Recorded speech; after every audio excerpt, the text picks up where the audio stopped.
2025 is winding down and coming to an end, and so I thought it was the perfect time to talk about my 2025 reading goals and TBR and what I've accomplished, what I haven't, and just kind of wrap it up because we're at the end here and it's just about time to start making new reading goals and a new TBR. So it's time to say goodbye to this one. I feel like I'll start with my TBR. It was half successful. I kind of abandoned it about halfway through the year. I don't know why. I just really started mood reading a lot more. I do prefer mood reading, but I honestly forgot what was on my TBR and I updated my phone and my tablet. And so in order to access what I had written down, I had to go into my old tablet or phone and scroll through the notes app on there, and they went so slow. Oh my goodness. I've had them for years. They've lived their life, but it was painful to try to dig deeply into them to find this TBR. But I did it for this video, and then hopefully I never have to turn them on ever again because it was bad. But anyway, I digress. To the TBR. Started off with Pride and Prejudice. I did read that back in February. That is a book that I reread every single year, so I feel like it is safe to put it on my yearly TBR.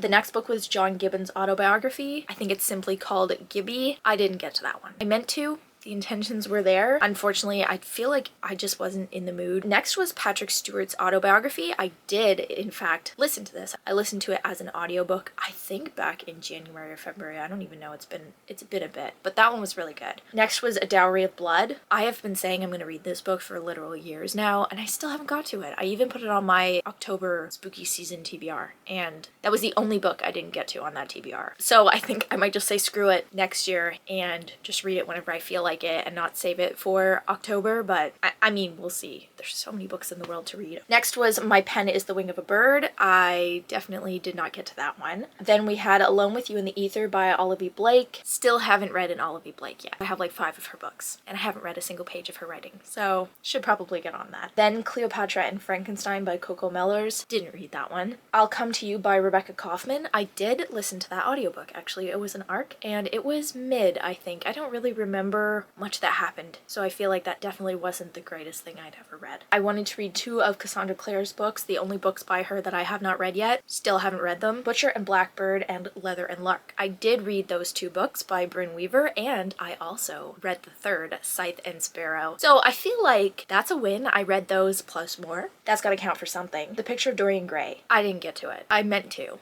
I didn't. Jane Eyre.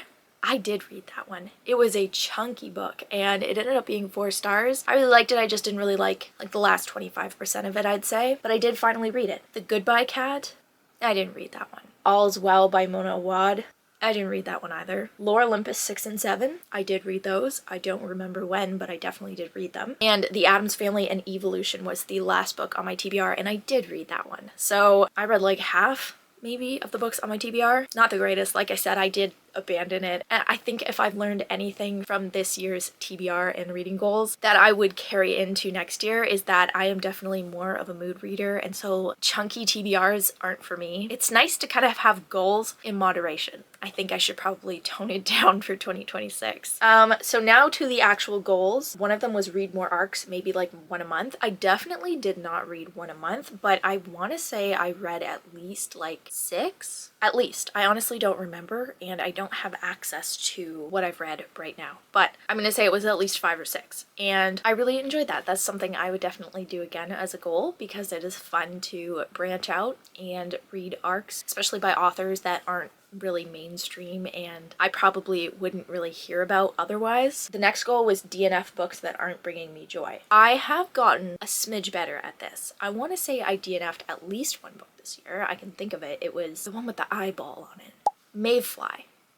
I DNF'd that one, which I was sad about because I did really want to like it. It just wasn't for me, so I DNF'd it. I don't remember if I DNF'd any other books. To be fair, a lot of the books that I read I actually really ended up loving, so there was no need to DNF them, but I think I've gotten better at it because a year or 2 ago, I wouldn't have even dreamed of DNFing Mayfly. I was like halfway through that book when I did it, so I'm glad I at least just did it once. That's the only one I can think of right now anyway. My next goal was don't feel like I'm obligated to read something just because it's popular. I think I am kind of getting better at that. I've definitely been reading more stuff because I want to, not because I feel like I have to. Don't get me wrong, I still get like guilted by certain TikToks and YouTube videos of people saying these are books you need to read before Before You Die, and some of them are like iconic or classics, and I'm like, yeah, I really should. I'm trying to kind of get into the mindset where if it doesn't interest me, like the synopsis doesn't interest me, the book probably won't either, and I should just not bother. Why waste time? And then my last goal was stop caring about what other people think about my taste in books. I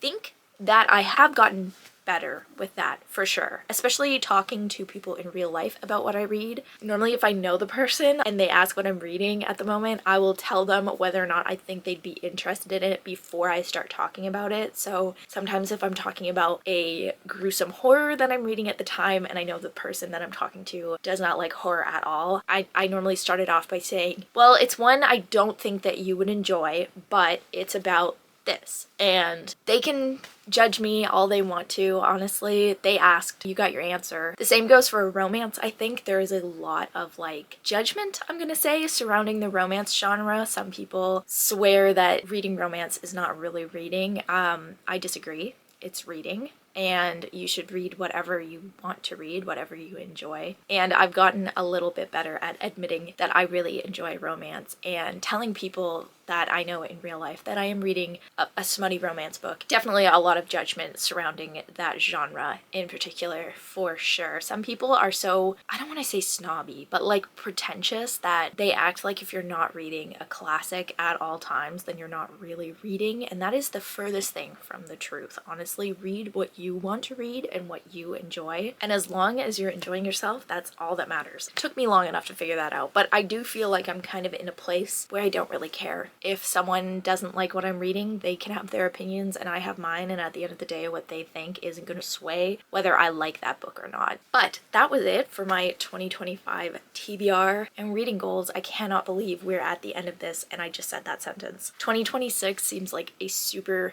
futuristic year and it's literally in a few weeks. I don't get it. But with that, I do think I'm going to leave this one here. Let me know in the comments if you accomplished any of your 2025 reading goals or read everything on your TBR or nothing or half of it. And I hope you have a great rest of your week and happy reading.